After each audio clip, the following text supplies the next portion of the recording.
भारत की दूसरी सबसे पुरानी पर्वत श्रृंखला विंध्याचल पर्वत की गोद में स्थित पन्ना भूदृश्य अपने सपूतों की वीर गाथाओं, अनूठे मंदिरों और हीरों की खदानों के लिए पूरी दुनिया में हमेशा से ही मशहूर रहा है। स्थानीय किंवदंतियों में पन्ना का संबंध महाभारत से भी जुड़ा माना जाता रहा है। कहते हैं कि अपने वनवास के दौरान पांडवों को पन्ना के घने जंगल इतने भा गए थे कि उन्होंने यहाँ के घने जंगलों में रुककर एक बड़ी लंबी अवधि बिताई थी। पांडवों के विश्राम स्थल के पास ही है पांडव प्रपात, जो अपने अद्वितीय सौंदर्य के कारण पर्यटकों में बहुत लोकप्रिय है। यहाँ के स्थानीय समुदायों का युगों युगों से पन्ना के वनों और वन्य प्राणियों से गहरा नाता रहा है। इन्हीं संबंधों की मिसाल देते अनेकों प्रागैतिहासिक कालीन शैल चित्र इन वनों में कई स्थानों में देखे जा सकते हैं, और इनमें से कुछ चित्र तो 10,000 वर्ष तक पुराने माने गए। कितने आश्चर्य की बात है ना कि मानव ने अपने उद्विकास के बाद जिन जगहों को रहने के लिए चुना, उनमें से हमारा पन्ना भी एक था। हम कितने खुशकिस्मत हैं कि आज भी अपने पूर्वजों की उन धरोहरों को देख पा रहे हैं। धरोहरों की बात हो और खजुराहो का जिक्र ना हो, ऐसा कैसे हो सकता है? पन्ना से कुछ ही दूरी पर स्थित खजुराहो के मंदिर, जो अपने शिल्प कर्म की उत्कृष्टता का एक नायाब नमूना तो है ही, साथ ही साथ इसका भी प्रमाण है कि वन्य प्राणी हमारे जीवन के हर आयाम का एक अहम हिस्सा है। कहते हैं कि अगर आप पन्ना आए और खजुराहो नहीं देखा तो आपकी यात्रा अधूरी ही मानी जाएगी।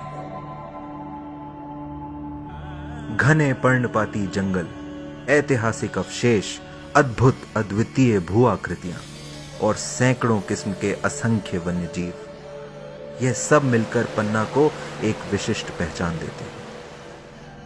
और इसी पहचान को संरक्षित रखने के लिए सन 1981 में पन्ना राष्ट्रीय उद्यान का गठन हुआ था।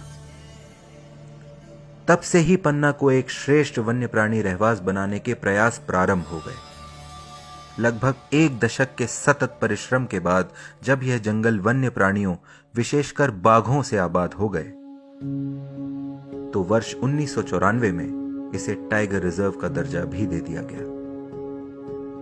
विंध्याचल की गोद में फैले इन जंगलों ने बाघों की सल्तनत के उतार चढ़ाव के कई दौर देखे, और एक बहुत ही बुरा दौर तो बस 1 दशक पहले ही आया था, जब 2009 में पन्ना पूर्णतः बाघ विहीन हो चुका था। लेकिन परिस्थितियों से हार ना मानते हुए पन्ना के वन्य प्राणी प्रबंधकों ने दुगने जोश और मेहनत के साथ पन्ना को पुनः बाघों का रहवास बनाने के लिए प्रयास शुरू कर दिए। जंगलों की सुरक्षा पुख्ता की, वन्य प्राणियों के आवास को और बेहतर किया, फिर बांधवगढ़ और कान्हा टाइगर रिजर्व से एक मादा बाघ और पेंच टाइगर रिजर्व से एक नर बाघ लाकर पन्ना में मुक्त कर दिया। अच्छा सुरक्षित माहौल मिला तो मादा बाघिनों T1, T2 और नर बाघ T3 ने मिलकर पन्ना को एक के बाद एक बाघ शावकों की कई सौगातें दी। धीरे धीरे प्रबंधन के प्रयास रंग लाने लगे और 10 वर्षों में ही 50 से अधिक बाघों ने पन्ना भूदृश्य में अपना वर्चस्व स्थापित कर लिया। बाघों का संरक्षण एक बड़ी जटिल चुनौती है। इन चुनौतियों से निपटने के लिए कर्मचारियों की कर्मठता और जन समुदायों का सहयोग, दोनों घटकों की अपनी अपनी भूमिका होती है।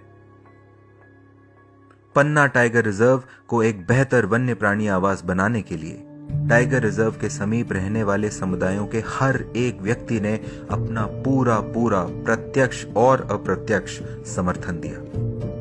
दूसरी ओर जंगलों की कठिन परिस्थितियों में भी कर्मचारियों ने अपना 100% देने में कोई कसर नहीं छोड़ी, और कुशल नेतृत्व के साथ पन्ना टीम ने दुनिया के सामने पन्ना बाघ पुनर्स्थापना कार्यक्रम के रूप में एक अनूठी मिसाल खड़ी कर दी।